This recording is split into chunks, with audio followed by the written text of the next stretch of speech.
More than 2 years ago in Manila, Nanette Castillo's son Algin was killed by armed men. But she believes they were linked to the police.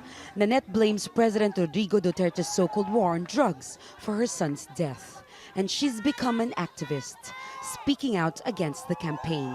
Sana mahinto na ang patayan. Extrajudicial killings should end. The government should instead serve the Filipinos. According to government data, more than 6,000 people have been killed over the past 3 years, an average of 6 every day. But rights groups believe the actual number is nearly 5 times higher.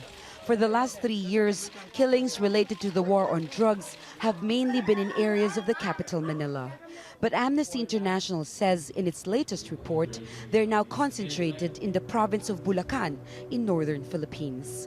In every police operation documented by Amnesty International over the last few months, the group says police claim the use of deadly force was justified as the suspect fought officers. But in many cases, witnesses contradict that. It also says it's found another disturbing pattern. Police commanders who previously held posts in what was once considered the deadliest region for drug war killings, Metro Manila, have been promoted to senior roles in Bulacan. And extrajudicial killings there, or what Amnesty International calls EJKs, have since risen sharply. Adopt a resolution to create an independent, impartial, and effective investigation into human rights violations in the context of the war on drugs, including into the commission of crimes under international law, to establish the facts and circumstances and to take steps toward ensuring justice for the victims and the families.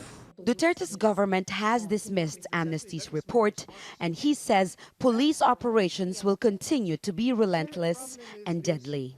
Amnesty International is politicizing the so-called extrajudicial killings in this country. Amnesty International is not the only group to investigate on the government's so-called drug war, but almost all organizations have the same appeal.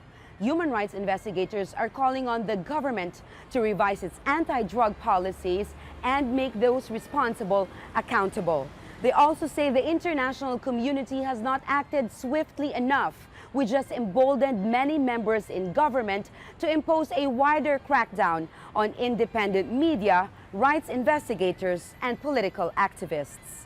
Jamela, Alindogan, Jazeera, Manila.